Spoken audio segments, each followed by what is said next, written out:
오늘은 이제 은혜는 사랑을 싣고라는 제목으로 말씀을 전하고자 합니다. 이 제목을 보시면 여러분 다 기억나시는 프로그램이 있으시리라 생각이 돼요. 예전에 TV는 사랑을 싣고라는 프로그램이 있었습니다. 연예인이나 이제 일반인들이 자신의 옛 어떤 사연들을 나누면서 어떻게 보면 그 사연 속의 주인공을 만나게 해주었던 그런 프로그램인데요. 이제 각박한 현실 속에서 막 바쁘게 정신없이 살다가 예전에 자기 옛 추억을 떠올리면서 어떻게 보면 그리운 사람, 그런 사람도 찾고요.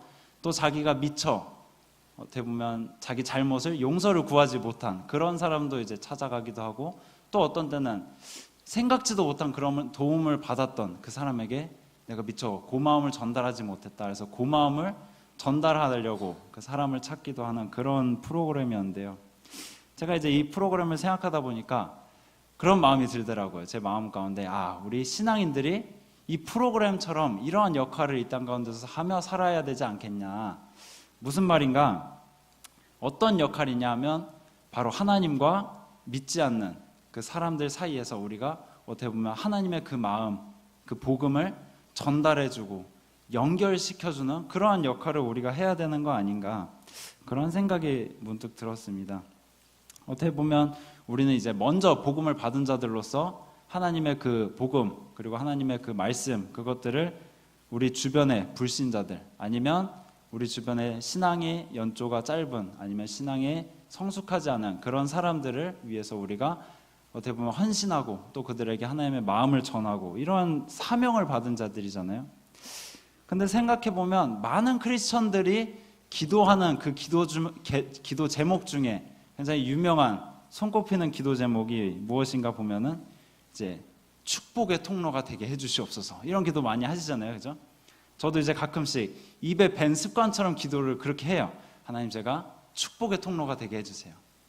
우리 많은 그런 기도를 해요. 아브라함과 같이, 이삭과 같이, 야곱과 같이 그렇게 우리가 축복의 통로로서 쓰임받게 해주시옵소서. 근데 우리가 이런 기도를 할 때 우리 마음 가운데 어떤 마음이 있나 보면은, 우리 마음 가운데 내가 축복을 받는데 대신 이 축복을 흘려보내고 싶지는 않은 그런 마음이 우리 가운데 있지는 않나. 우리 애가 이 기도를 할 때 우리 마음 가운데는 내가 일단은 축복을 먼저 받아야지, 이 생각이 우리 기저에 깔려있지는 않은가, 그런 생각이 들더라고요. 오늘 본문을 보면 이제 1만 달란트 빚진 자와 100데나리온 빚진 자, 이렇게 두 인물이 나옵니다. 그리고 주인도 나오고요. 근데 이때 이제 1달란트를 제가 찾아보니까 6,000데나리온과 맞먹는 그런 금액이라고 하더라고요. 그러니까 1만 달란트면 6천만 데나리온이겠죠. 그러니까 여기서 이제 얘기하는 것은 어마어마하게 많은 빚을 졌다, 이렇게 생각하면 되겠습니다.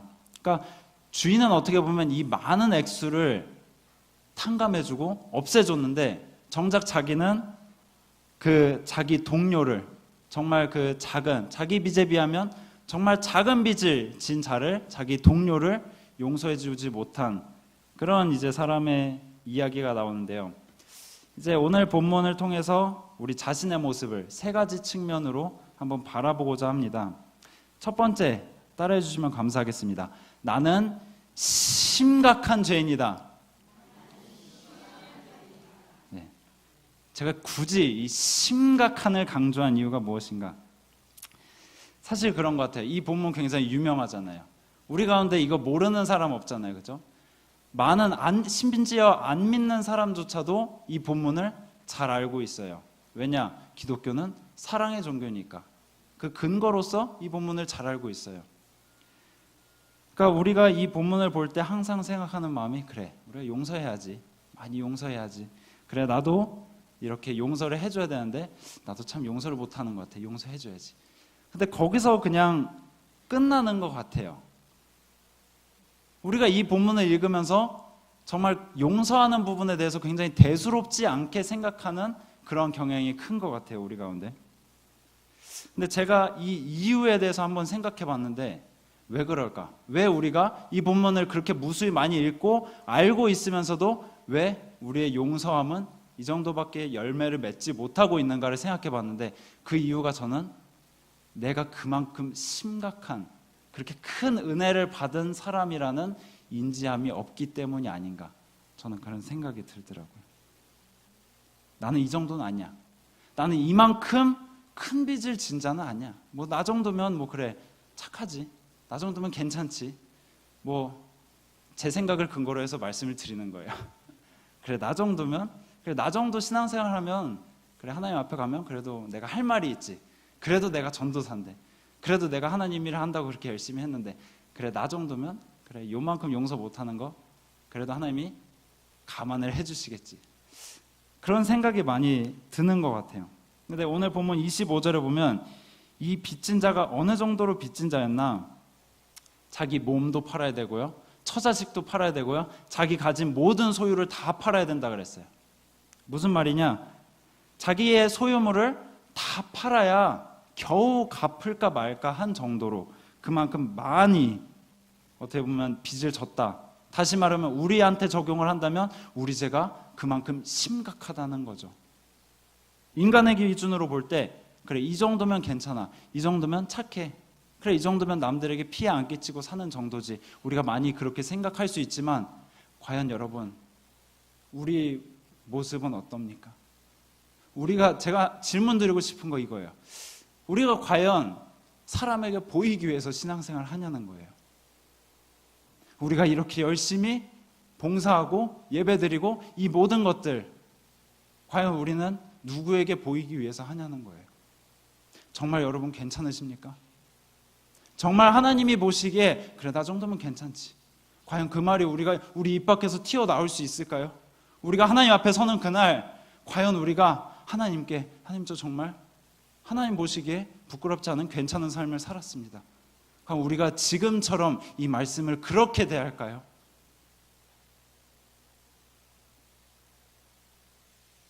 사람의 기준에는 어떤지 모르겠지만 과연 하나님이 보시기에 내 말투, 내 생활, 내 마음, 내 행동, 그 모든 것들이 과연 괜찮은가? 오늘 본문은 이렇게 이야기합니다. 내 소유를 다 팔아도 안 된다. 다 팔아도 안 된대요. 그건 무엇이냐? 우리 죄가 그만큼 거룩하고 완전하고 완벽하신 하나님 앞에서는 걸리게 돼 있다는 거예요. 그만큼 더럽고 그만큼 심각하다는 거예요. 근데 여러분 습관처럼 너무나도 가볍게 아무 거리낌 없이 그렇게 그냥 우리가 죄를 취급하고 있진 않나요 지금? 그 죄들이 그렇게 정말로 우리가 생각하는 것만큼 내가 오늘 짓는 그 죄가 그렇게 사소하다면 왜 예수님이 굳이 이 땅 가운데 내려오셔서 왜 십자가에서 그렇게 처절하게 죽으셔야만 했냐는 거예요. 왜? 그 죄가 그만큼 무서운 거기 때문에. 그렇게 심각한 게 아니라면 하나님이 그저 그냥 동물 계속 죽이게 하시고 제사 지내게 하시지 왜 굳이 예수님 그 하나밖에 없는 독생자를 우리에게 보내주셨냐는 거예요. 왜냐? 우리의 죄가 독생자가 죽어야 될 만큼, 하나님 자신이 죽으셔야 될 만큼 그만큼 심각하다는 거예요. 우리는 그만큼 심각한 죄인이라는 거, 우리 죄가 그렇게 심각하다는 거를 우리가 깨달아 알아야 된다는 거예요. 두 번째 포인트, 나는 엄청난 은혜를 받은 자이다. 함께 따라해 주시면 감사하겠습니다. 나는 엄청난 은혜를 받은 자이다. 로마서 8장 1절부터 4절에 이렇게 되어 있습니다.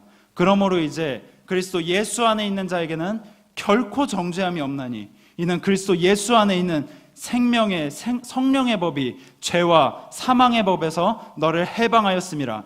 율법이 육신으로 말미암아 연약하여 할 수 없는 그것을 하나님은 하시나니 곧 죄를 인하여 자기 아들을 죄 있는 육신의 모양으로 보내어 육신의 죄를 정하사 육신을 좇지 않고 그 영을 좇아 행하는 우리에게 율법의 요구를 이루어지게 하려 하심이니라.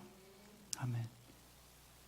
여러분, 우리의 온몸을 짓누르고 있던 그 죄와 사망이 예수 그리스도의 보혈로 말미암아 깨끗하게 되었다는 말이에요. 우리가 이제 예수님을 우리 인생의 주인으로 모시고 믿고 우리가 그분을 끝까지 바라보면서 그분의 말씀을 붙잡고 따라 살아갈 때 예수님 안에서 우리는 더 이상 결코 정죄함이 없다라고 오늘 말씀은 이야기하고 있어요. 예수님이 무엇이 아쉬우셔서, 뭐가 그렇게 안타까워서 왜 굳이 그 하늘 보좌를 버리시고 이 땅에 오셔서 십자가 고난을 받으셔서 죽기까지 하셨을까요? 왜 그렇게까지 하셔야만 하셨을까? 이유 단 하나라고 생각해요. 우리를 너무 사랑하시기 때문에. 우리를 너무 사랑하시기 때문에. 하나님의 그 사랑의 속성, 하나님의 그 의로우신 속성이 완전해지는 그 순간이 십자가이기 때문에. 그 혜택을 우리가 받았는데 우리는 그게 얼마나 큰 것인지 우리가 깨닫지 못하고 살고 있는 건 아닌가, 저는 이런 생각이 듭니다. 이것도 부족해서 죄가 죄인지 분간도 못하는 우리에게 죄를 알려주시고 죄가 무엇인지 깨닫게 하시고 또 말씀을 알게 하시고 태생적으로 죄를 사랑하는 우리로 하여금 성령을 허락하셔서 우리가 성령을 붙잡고 살아갈 수 있도록, 그래야 정말 하나님 앞에 서는 그날에까지 이르기까지 정말 우리가 완전해질 수 있도록 성령 하나님으로 하여금 성화의 과정을 이루어 나가시는 분, 그 사랑을 우리에게 허락하셨다는 것. 여러분, 창조주가 어떻게 감히 나같이 이렇게 더러운 것을 위해서 죽으셨냐는 거예요. 창조주가 뭐가 부족해서, 이 세상에 정말 엄청난 사람들 많이 있잖아요. 뛰어난 사람들 많이 있잖아요. 근데 왜 하필 나같이 부족한 거? 왜 나같이 이렇게 연약하고 죄 많고 오늘 하루도 평생을 그렇게 말씀을 듣고 살았으면서도 왜 오늘 하루 이 말씀 하나 지키지 못하고 하나님의 이 말씀 앞에서 왜 회개해야만 하는 이 부족한 나를 여기까지 이끌어 주셨는가?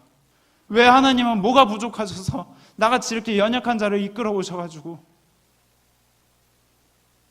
하나님 앞에 서는 그날까지 완전하게 하시려고 하시는가? 왜 이렇게 힘든 길을 선택하시는가? 나를 사랑하시니까. 여러분 한 명 한 명을 그만큼 사랑하시니까. 여러분 한 명 한 명이 하나님에게 그만큼 소중한 존재이니까, 포기할 수 없는 존재이니까 하나님이 자신을 버려서까지 우리에게 그 큰 은혜를 허락하셨다는 거죠. 여러분, 그걸 떠나서라도 우리가 우리 삶을 한번 되돌아봤으면 좋겠어요.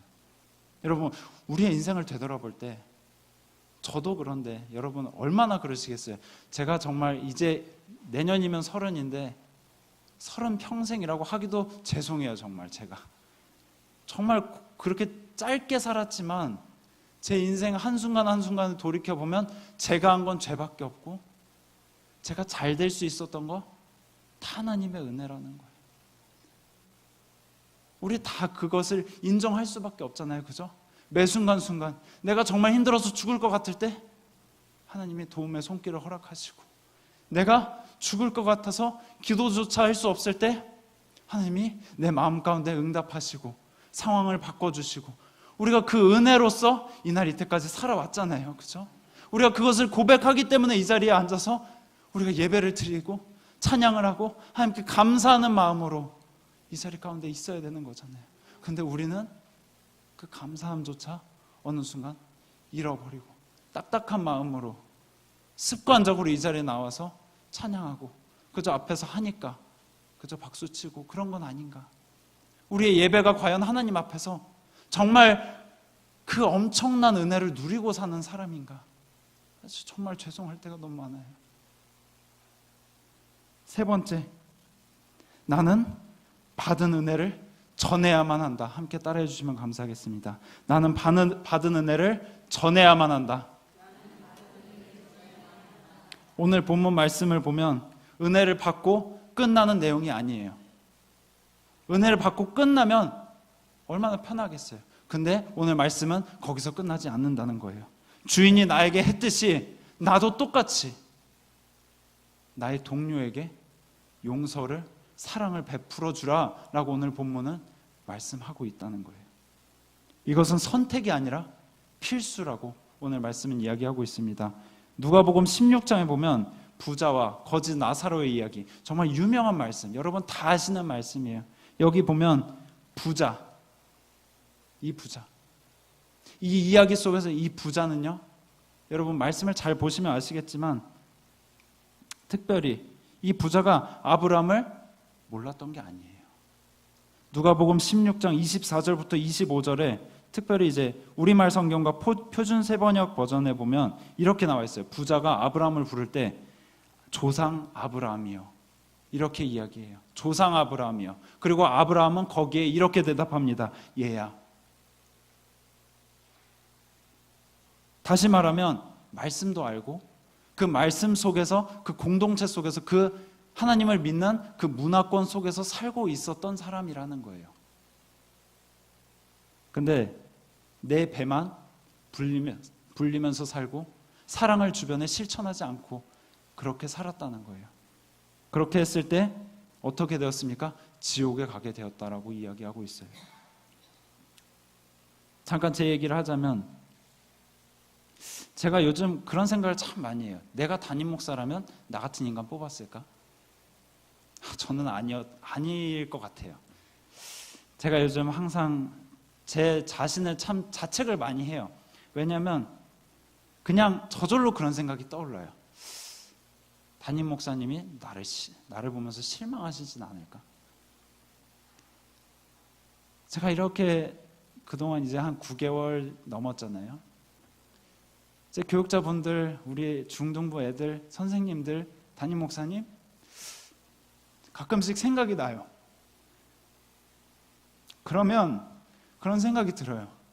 제가 한 거는 맨날 실수하는 것밖에 없어요. 제가 항상 면접 때를 항상 생각해요. 내가 면접 때만큼만 자신 있었으면. 면접 때는 그렇게 자신 있던 애가 그렇게 저는 다 할 수 있습니다. 저는 이것도 잘하고요, 이것도 잘해요. 그리고 못하는 것도 자신 있게 얘기했어요. 저는 말씀과 기도면 아이들을 바꿀 수 있다고 생각합니다. 프로그램 저는 하나도 모르지만 배울 수 있다고 생각합니다. 말씀과 기도면 전 바꿀 수 있다고 생각합니다. 자신 있게 얘기했어요. 무슨 자신감이 어디서 나왔는지 제가 도저히 지금 생각해도 이해가 안 돼요.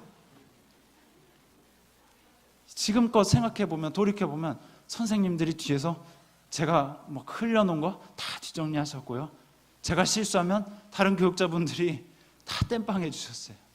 담임 목사님은 그걸 보면서 집에 가서 속으로 가슴을 찢었을 것 같아요. 내가 저걸 왜 뽑았지? 근데요 여러분, 제가 정말 감사한 게 뭐냐면요, 다들 하나같이 얘기하시는 게 뭐냐면, 제가 나중에 찾아가서 정말 죄송합니다, 제가 처음이라서 이게 실수라서 죄송합니다 이러면 하나같이 다 짜신 것 같아요. 담임 목사님이 교육자 회의 때 얘기하셨는지 모르겠지만 처음이라 괜찮아요. 다 그렇게 얘기하세요. 신기해요.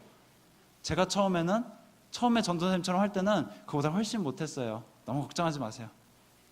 얼마나 제가 위안이 되겠어요, 그렇죠? 너무 위로를 많이 받아요, 제가. 여러분 솔직히 9개월이나 지났으면 이제 신참은 벗어나야 되잖아요, 그렇죠? 아직도 실수해요. 아직도 선생님들이 처음이라 괜찮아요. 이 처음이 언제까지 갈지 모르겠어요. 근데 여러분 한번 생각해 보자고요. 제가 이런 생각을 해요. 이런 상황인데 만약에 내가 중등부 가가지고 우리 애들한테 가가지고 너네 왜 예배 안 나와?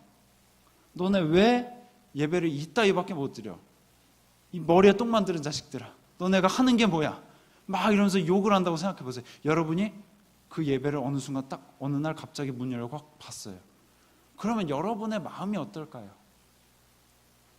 우리 교육자분들, 담임 목사님, 선생님들이 그걸 보시면 어떤 생각을 하실까요?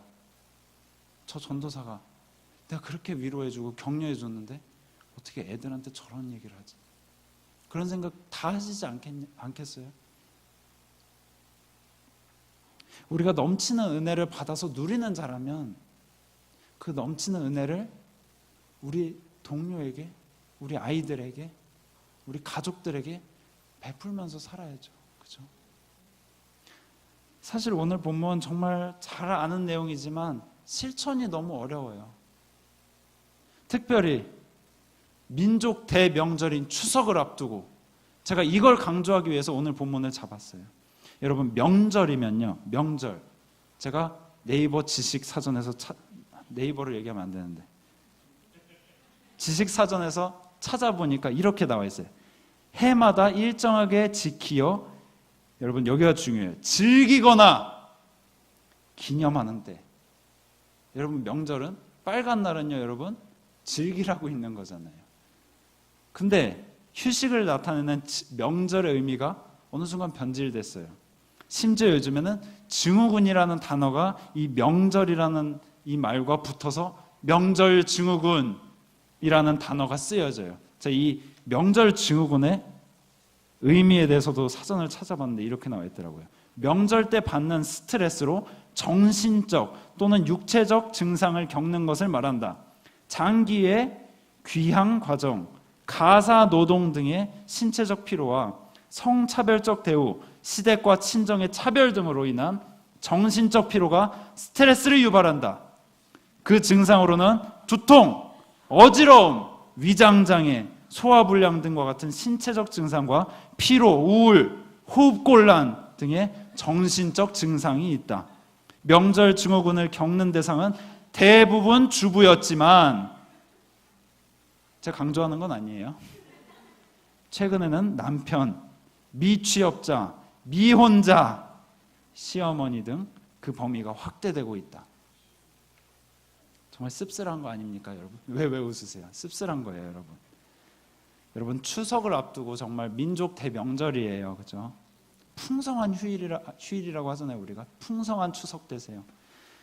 근데 많은 사람들이 이 추석 때 가족으로 인해서 스트레스를 받고 가족을 대면하기 싫어하는 이유가 뭘까요? 서로를 이해하고 배려하고 용서하고 사랑하고 좀 이런 시간이 우리에게 부족해서 그런 건 아닐까요?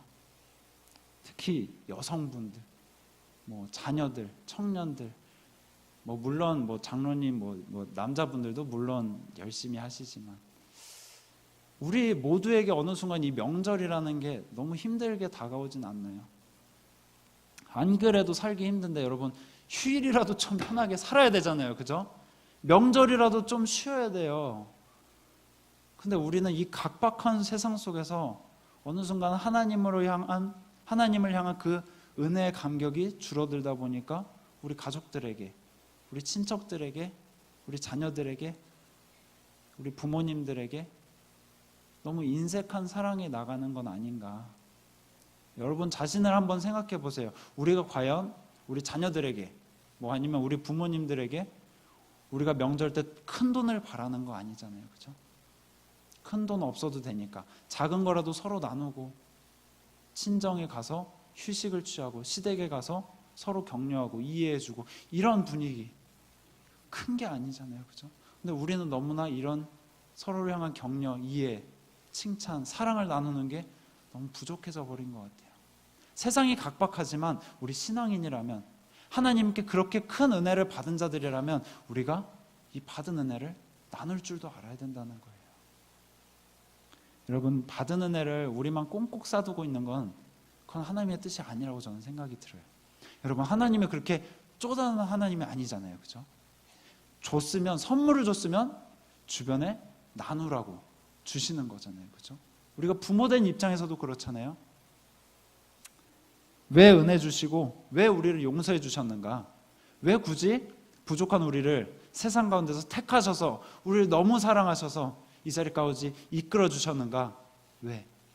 우리를 너무 사랑하시고 뿐만 아니라 우리로 하여금 그 사랑의 감격을 같이 나누라고, 우리 주변에 좀 손을 내밀어 주라고 말씀을 정리하고자 합니다. 제가 최근에 어떤 다큐멘터리 프로그램에서 이런 문구를 본 적이 있어요. 기계는 점점 인간화되어 가고 인간은 점점 기계화되어 가는 시대에 현재 우리가 살고 있습니다. 우리가 하나님의 형상을 따라 창조된 인간이에요, 그렇죠? 그런데 우리가 어느 순간 우리 탐욕 때문에 눈이 멀어서 하나님의 형상인, 하나님의 형상을 닮은 우리 주변의 사람들을 기계처럼 만들고자 해요. 우리 욕심을 채우려고. 내 기준에 이 사람이 만족스럽지 않다는 거죠. 그리고 기계는 인간처럼 만들려고 해요. 왜? 내 말을 잘 따르니까. 내가 원하는 대로 얘는 입력하면 나오니까. 근데 여러분, 하나님이 그러면 그런 나를 왜 기계로 창조하시지 않았을까? 그런 생각 한번 해보셨으면 좋겠어요. 하나님 입장에서 우리를 기계로 만드셨으면 얼마나 편하셨겠어요. 그죠? 말도 잘 듣고 변화도 쉽게 되고 그럼 빨리빨리 천국 가고, 그죠? 이 땅에 새하늘과 새 땅이 금방 일어났을 거예요. 그러면, 그죠? 마라나타 불렀으면 벌써 여기 예수님이 임하셨을 거예요. 근데 왜? 끝까지 참으시느라고. 다른 사람 때문도 아니라 나 때문에. 나를 너무 사랑하시고 그런 내가 예수님을 닮은 삶을 살으라고. 그죠? 디모데후서 3장의 말세의 징조 중에 하나가 사랑이 식음이라고 나와 있어요. 그죠? 크리스천으로서 하나님을 믿는다고는 하지만 남을 여전히 내 유익에 맞춰서 이용하려고 하고 내 탐욕을 채우는 삶을 산다면 여러분, 그게 어떻게 보면 사랑이 식은 게 아닐까, 전 그런 생각이 듭니다. 우리가 오늘 정말 우리 자녀, 그리고 우리 며느리, 우리 남편, 부모님들 향해서 한번 우리가 받은 은혜를, 우리가 받은 그 체험한 사랑을 조금 나누는, 그래서 더 풍성한 그런 추석 명절이 됐으면 좋겠습니다.